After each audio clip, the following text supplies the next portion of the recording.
huge success in today's day and age. Which says a lot about how far we've fallen, because that used to be just everyone. Well, and to be fair, the other guy that was a part of this group fucking OD'd. Like, that's it. So those are the outcomes. It's like, you know, and like easily it could have been them, you know, just they, whatever, got lucky on that, and or didn't get unlucky on that, I guess is really the weird thing.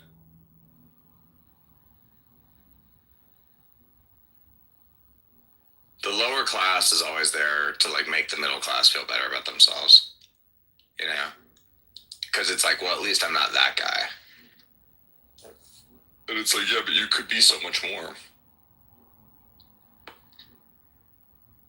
It is hard though, you know, if you're gonna really step out, you're gonna be it's you against the world. There's no cheery consensus. Because when you're doing everything like normal shit, like everybody conspires to be like, you're doing the right things. The minute you start doing things the world doesn't agree with, the world conspires to be like, you're bad, you're wrong, you're stupid, you're evil, whatever. And you have to just have enough internal fortitude to just gut your way through that and be like, okay, fuck you. I'm gonna do whatever I'm gonna do anyway.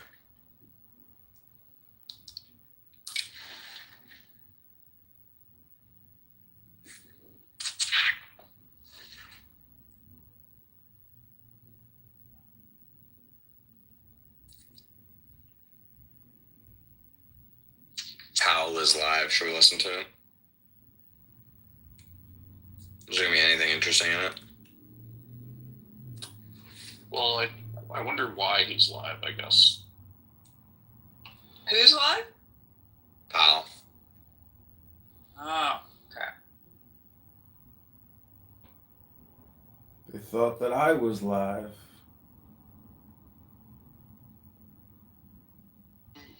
Critical resources. Life-changing research comes to a halt. But when universities thrive, the reverse is true. Students climb higher. I graduated to have been to Peoria recently. We'll do a conference video call first and in person. The second week of video. It's the Greater Providence Chamber of Commerce Economic Outlook Luncheon.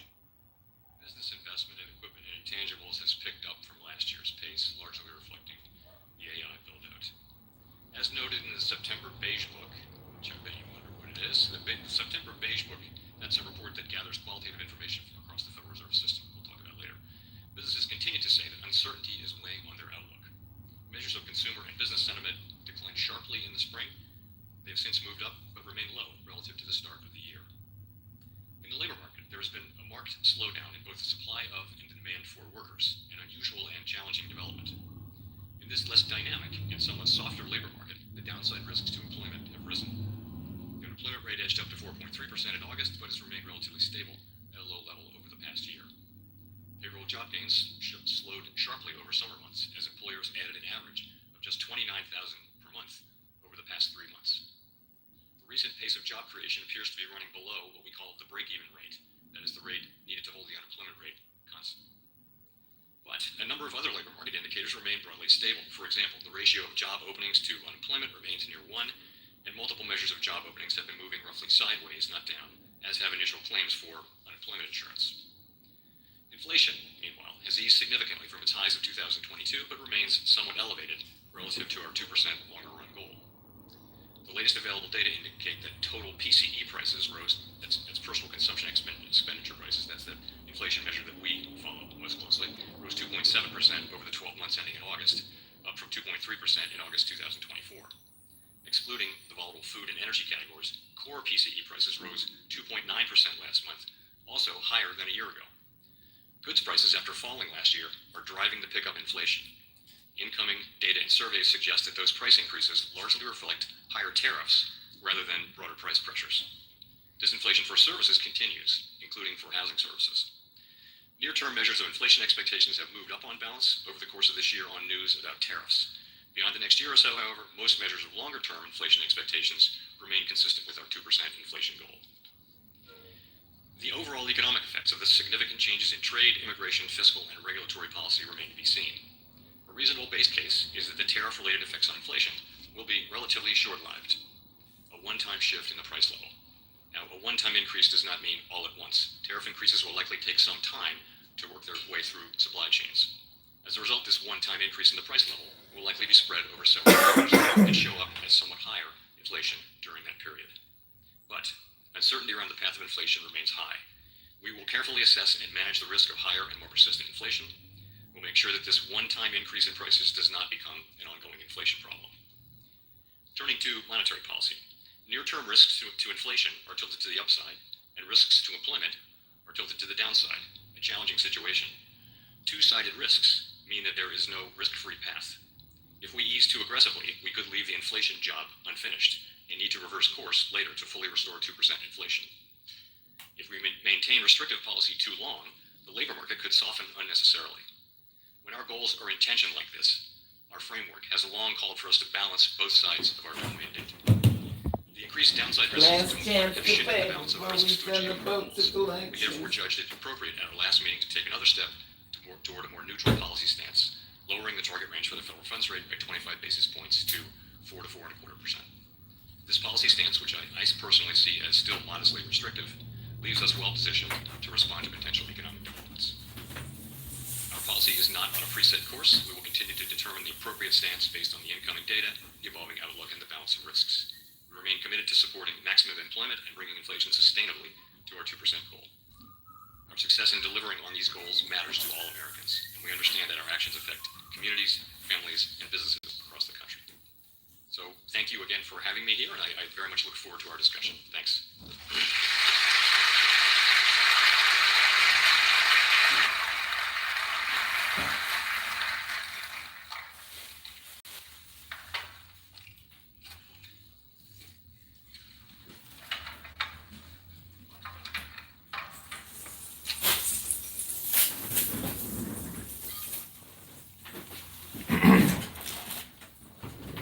Thank you very much. Good afternoon once again, Mr. Chair. Thank you for those opening remarks and reminding us just how tremendously the world has changed and evolved since you were last here in 2019. President of the Federal Reserve Bank of Boston, Susan Collins, is also here with us today. And President Collins, we have had the opportunity many times to discuss with you conditions in this Fed region, of which Rhode Island is part of the Boston region. So, Mr. Chairman, I would ask you to think about your comments reflecting on the importance, what you have said, the importance of deeply understanding local labor markets. And I'm wondering if in your deliberations leading up to the most recent FOMC meeting, whether there was anything particularly distinctive in what you saw coming out of the Boston Beige Book.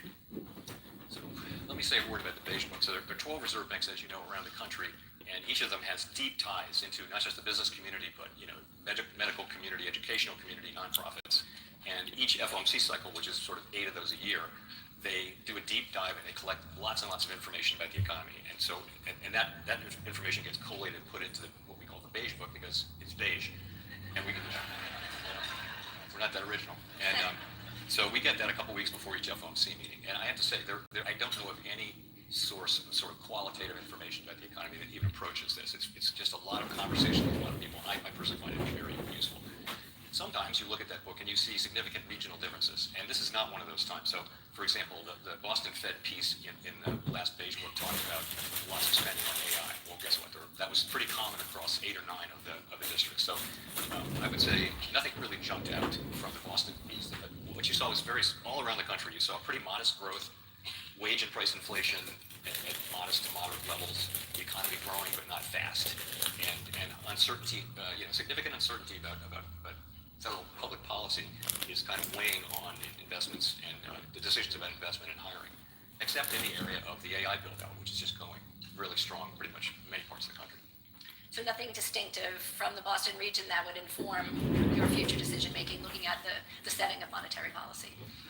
What I saw from Boston was quite similar and overlapping with a number of other districts. Again, sometimes that's the case where things are pretty much of a piece.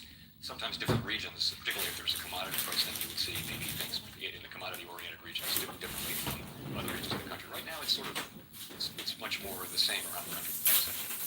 So let's talk about and build on what you described a few moments ago about the dual mandate of the Fed. And if you could talk about these conditions that wax and wane over time, what signals will you be looking for in the run-up to the next FOMC meeting, which is in roughly 30 days?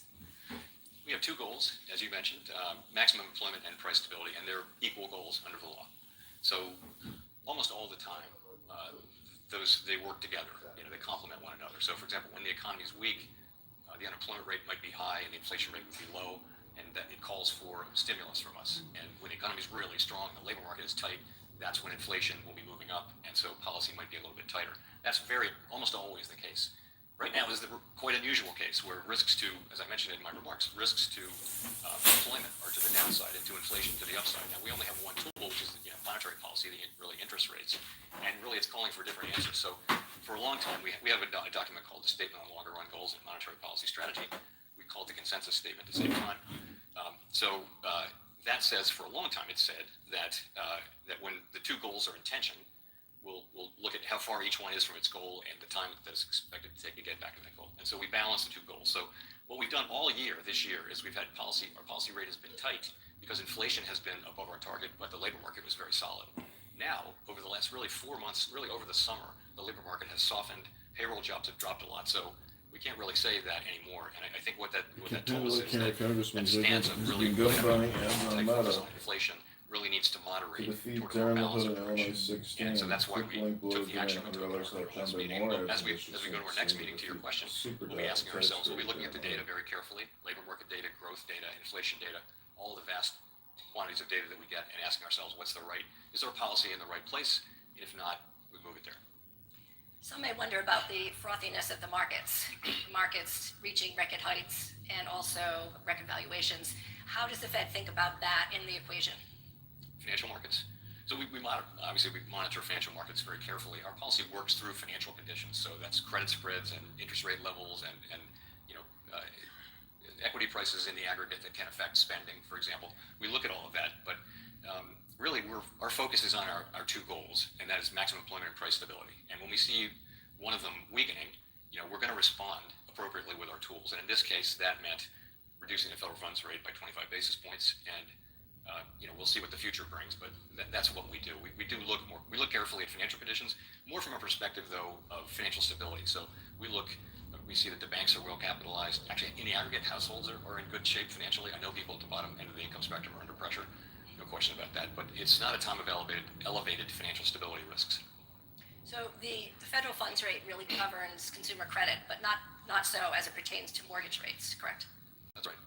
And let's talk about how the average consumer is going to see any difference in the intervening months relative to an easing of interest rates and the ability and maybe even more confidence to spend. So we don't set mortgage rates, but when we change the federal funds rate, it will affect the mortgage rates and also all other consumer borrowing rates. Really, all interest rates that are on a floating basis will move a little bit or even a lot if they're short term, based on our moves. So the people will feel that over time. Also, it's not just these days. The market is pricing in the next 6 months what's going to happen to rates. So this is something that wasn't really the case, 50 years ago. Now markets listen to us and follow, and they make an estimation of where they think rates are going, and so they'll price things in. And so, longer term rates will move because of what the market expects. Market participants expect us to do. So you'll begin to see, and you're already seeing, changes in rates long before we make the decision. It can often be already, priced in. Is it fair to say that the Fed and the markets really have a higher tolerance for risk today, more so than perhaps before the pandemic? I think if you look at some prices, then they're elevated relative to historical levels. There were times before the pandemic when it happens periodically. Equity prices will move up and down, and we do monitor that. But we're not targeting any level of prices for particular financial assets. We don't have a view that we know what the right price of any particular financial asset is. We do look at overall financial conditions, and we ask ourselves whether our policies are affecting financial conditions in a way that is what we're trying to achieve. But you're right. By many measures, for example, equity prices are fairly highly valued.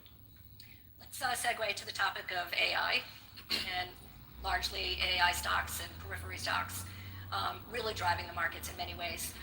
Let's talk a little bit about the great unknown of AI. And if we think about various ages, our industrial ages, whether it be steam to electricity to the information age and now to the age of AI, would you consider this to be the most disruptive force ever in modern American history?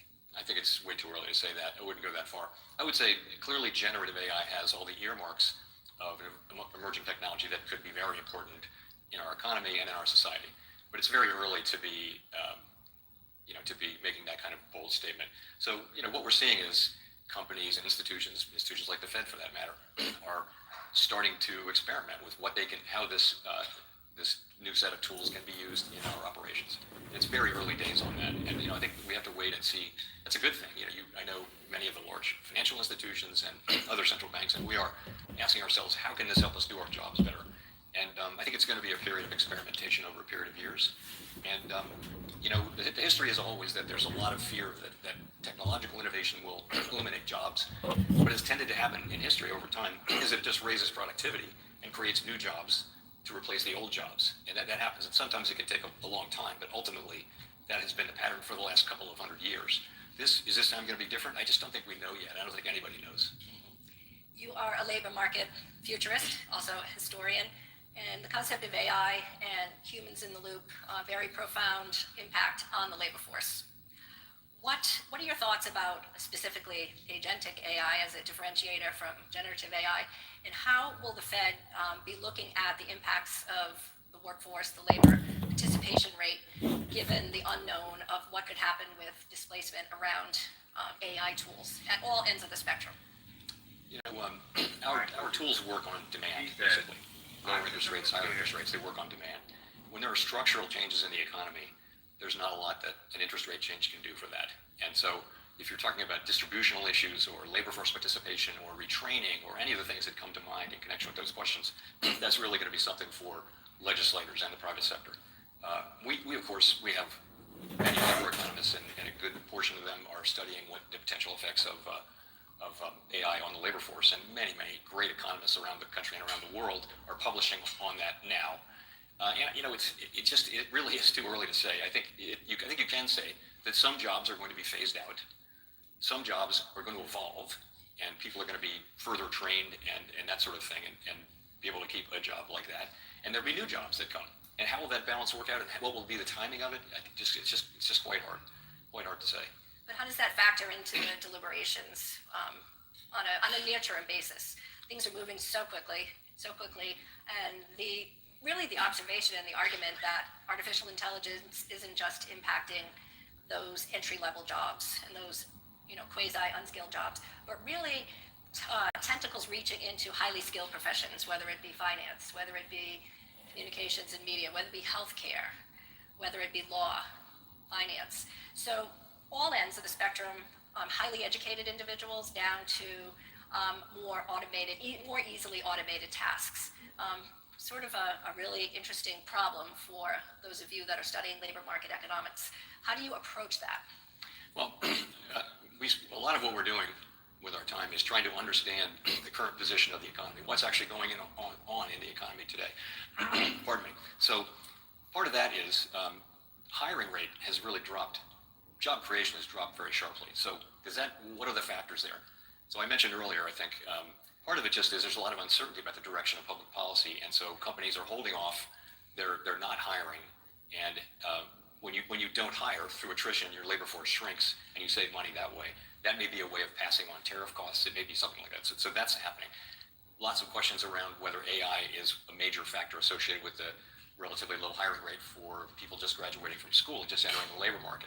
And people are doing studies on that, and I looked at one from Stanford, another from the New York Fed in the last week, and the sense of it was, we think we can find some evidence that generative AI is having some. It's one of the reasons here, but we can't really say it's the main reason. And we have our Jackson Hole conference every year in Jackson Hole, Wyoming, and we had some great labor economists, and one of the big debates was what's going on with AI, and there was a professor from, I want to say, Columbia, who just basically said, there's no evidence that this is acting any differently than her view was not acting any differently from other technological, movements, waves. And so I think she would be more at the end of an optimist, a techno optimist. We've all, there are books out there that will tell you the world is ending. And, but I don't think we know. Again, I think we're going to see how this evolves. And again, if it does turn out to be something where labor force participation really declines in a way that creates, social difficulties, that's going to be something that legislators and the private sector will have to address. We just don't know that yet. Over the weekend, I read where you had been discussing, just picking up on what you said about Gen Z and college graduates and any possible disruptions in trying to find jobs. So Gen Z would be those born between 1997 and 2012, roughly ages 13 to 28. What are your thoughts on college enrollment? We'll talk a little bit about labor disruption in just a minute, and Jackson Hole, because I know that's a favorite of yours. But a lot of the individuals in this room today may have family members that fall squarely in that 13 to 28 category. What would you say about that? I mean, again, we all see the data that it's just gotten tough for people just entering the labor force to be hired. But remember, the overall national aggregate hiring rate is at very, very low level. The layoff rate is also at a very, very low. You're in a low fire, low hire economy. And it feels like companies are they've kind of stopped hiring or slowed down their hiring because they want to see how this all shakes out. We're having very important changes to economic policy in the United States, and companies and people are wondering how's that going to work out. So I think that's part of it. The other thing I would add, though, is, there's a lot of good scholarship around technological innovation and inequality, if you will. And the sense of it is really that if schools and society give students graduating the skills and aptitudes they need to benefit from evolving technology, you can have declining inequality over time. And that's what the United States had for many, many years, up until about 1970, when U.S. educational attainment kind of plateaued and inequality takes off. So it's really down to having the skills. So kids who come out of school today with technological skills and can work with this new technology, they're probably going to be fine. They're going to be great. If you don't have those skills, though, you're increasingly left with less attractive employment options. So in a way, it's an educational issue. Our society is our education system, and you spoke about inequality, particularly the digital divide, and thinking about where the United States really has paced among countries throughout the world. Particularly, that was a subject that you initiated at Jackson Hole back in August. What are your thoughts on how that is likely to really change the way we look at technology as a force for productivity and advancement? I mean, technology has been raising incomes and productivity for really a couple hundred years since the Industrial Revolution. It's been an amazing thing for the quality of human life, and there's no reason why that has to change. In the United States was the first country to have gender-blind secondary education.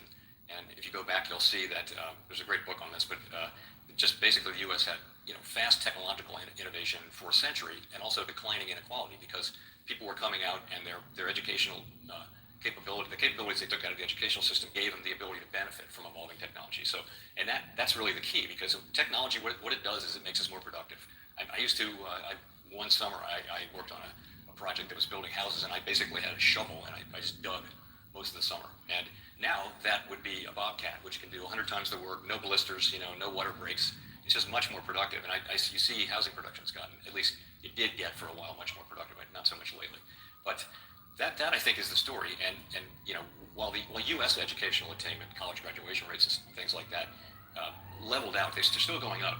The rest of the world caught on and has really caught up in terms of educational attainment. And that really is the key. To your point, your educational system, your country is your educational system ultimately. It's the people that come out and what can they do, and a variety of other factors too, obviously. But I think that's a key element. I'm struck by this because this was a major factor at our recent conference, and we had a great conversation about it. Well, tell us about the book. Gave me a homework assignment the other day, so I did download it, but I think everyone should follow that lead. All right. It's a book's called The Race Between Education and Technology. It's by Claudia Golden and Larry Katz. Tell them who lied to you about the safety, it basically talks about the race between education and technology, so I recommend that to anyone. It was written in, I want to say, 2005, and they basically presented a text, they presented an update to the current day to find what the findings basically hold. It's very, I'm not a PhD economist. I read it 20 years ago. But you said it still holds very much true today. It does. And I think it's a good explanation for why the U.S. has had, rising inequality. this is their thesis, and I think it's they call it skill bias technical change. So you need skills to benefit, but if you have those skills, then technology makes you more productive, and that's what we need. Incomes can only rise if productivity is increasing. We're sort of working as many hours as we can work now. So it really is down to how much output can you have in an hour, and that's productivity. So I would recommend that. I'm not getting any royalties for that, but by the way, Claudia Golden won the Nobel Prize for her work about 2 years ago. So I'm not the only one who thinks it was good work. Chair Powell, let's move on to tariffs. This is an issue that confronts the business people and here with us today.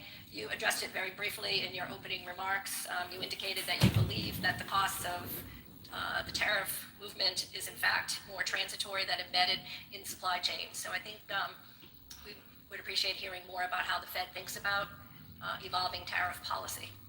So we're now collecting a good bit of revenue. The federal government collecting a good chunk of revenue, $300 or $400 billion a year pace. And the question is, who's paying that? And the candidates for paying those tariffs would be the exporter, the foreign exporter, or someone on our shores. It could be a company or a retailer, or someone who's using the imported product to manufacture something, or the end consumer. And so so far, in its incredibly early days, it doesn't look like the overseas exporters are carrying the bulk of it. It looks like it's that middle group. It's retailers and it's importers, and they're not passing along to consumers that much of the cost. So the actual effects on inflation have been quite modest so far. It's really not. It's a small amount, but I mean, for example, I mentioned that core PCE inflation is 2.9%. Maybe 0.3 or 0.4 of that is tariffs. So it's not the big factor. It's not a big inflationary thing, but it is something that is driving up inflation a bit.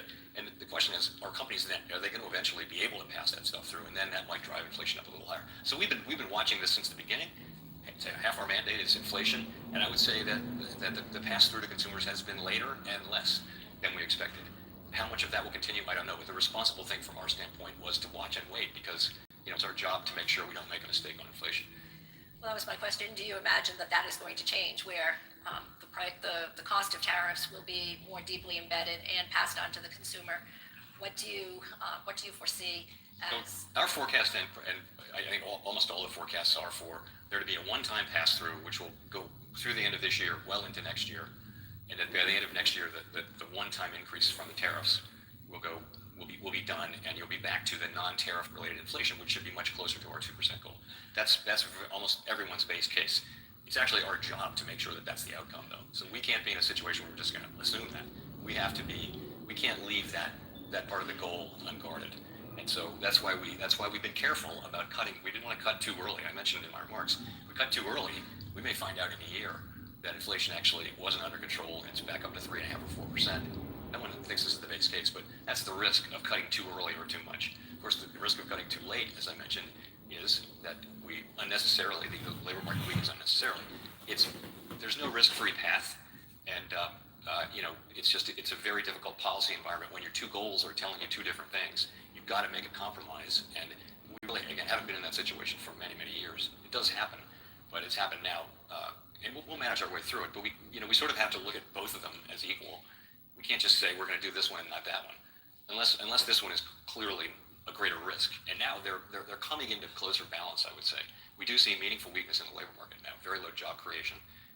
The unemployment rate's still low, though, and the quits rate is low. And a lot of things suggest that the labor market has reached a kind of unusual stability of much lower demand and much lower supply for workers. It's a really unusual kind of a balance, if you want to call it that. But nonetheless, we think it's downside risk. Well, if you could elaborate, what are some of the factors that are leading to depressed demand for labor? So depressed demand for labor, based on surveys and talking to people who are doing hiring, a big chunk of it is that they're just unsure about what to do. Businesses, and I'd love to talk to people after this. Businesses don't want to do a lot of hiring. They may be postponing major capex, major initiatives, major acquisitions, and they'll replace workers who retire, but they're not looking to grow. This isn't every company and every part of every company in the world. It's just an effect kind of at the margin. That's got to be part of it. I think that's the demand side. The supply side, of course, has a lot to do with immigration policy. So immigration was at a very high level for 2 or 3 years before this year, and now immigration has really gone close to zero, and immigration is not really contributing to to the labor force growth now, whereas it's been most of what the labor force growth was, and now so at the same time you've got declining demand and also declining supply of workers, of new workers. One of your passions is demystifying the Fed. You enjoy speaking about it, and those that are Fed watchers are wondering, will there in fact? Damn, my shit crashed. Couldn't take it. Well, maybe it's a good time to end all this. This is Candidate John. Go to johnforcongress.com. Thanks for being here, everybody.